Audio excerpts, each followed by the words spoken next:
I'm Chad Smith, Director of School Safety for Zionsville Community Schools, joined today here at Union Elementary with Mrs. Raycroft, Principal. Hello.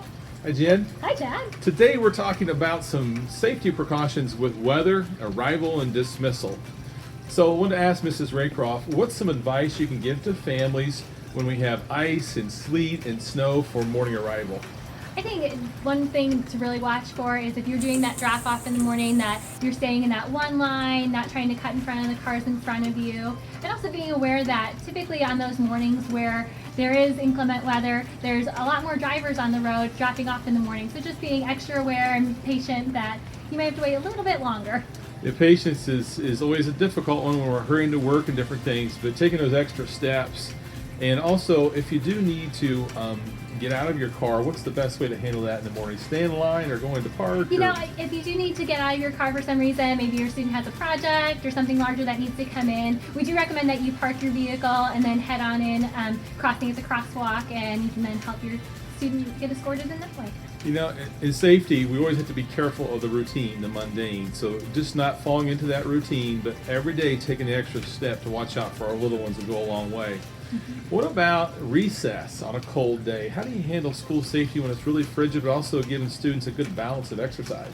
We recognize that it's great to get kids outdoors, and so if you look at our handbook, we do have that temperature range from 10 to 20 degrees, and we watch that pretty closely. You know, on days like today, the temperature is great, but we have precipitation. So early recesses, our recess period is from 10:30 is our first recess starts, our last recess ends at 1:30, and we know within that time block that temperatures can change, weather can move in pretty quickly, and so we encourage our classroom teachers to really watch the weather. They're checking on whatever that weather bug or their weather app to see if things are moving in or moving out, and then making that decision on the spot. That's a great point. And our last question here today, we do see weather sometimes move in quickly in the month of February, especially with fast moving patterns. So what kind of advice can you give families to always be ready for the what ifs?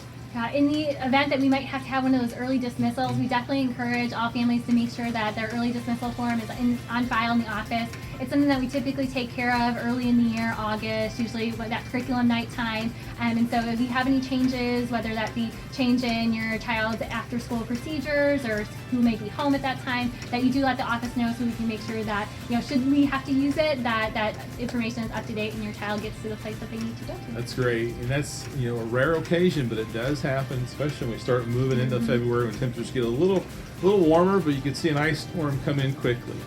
But any last thoughts for families you'd like to share to say keep safe out there?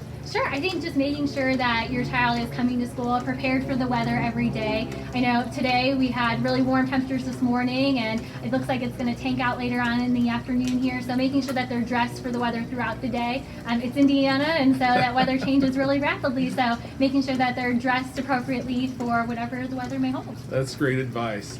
Thank you for all your partnerships and keeping our schools safe. Thank you.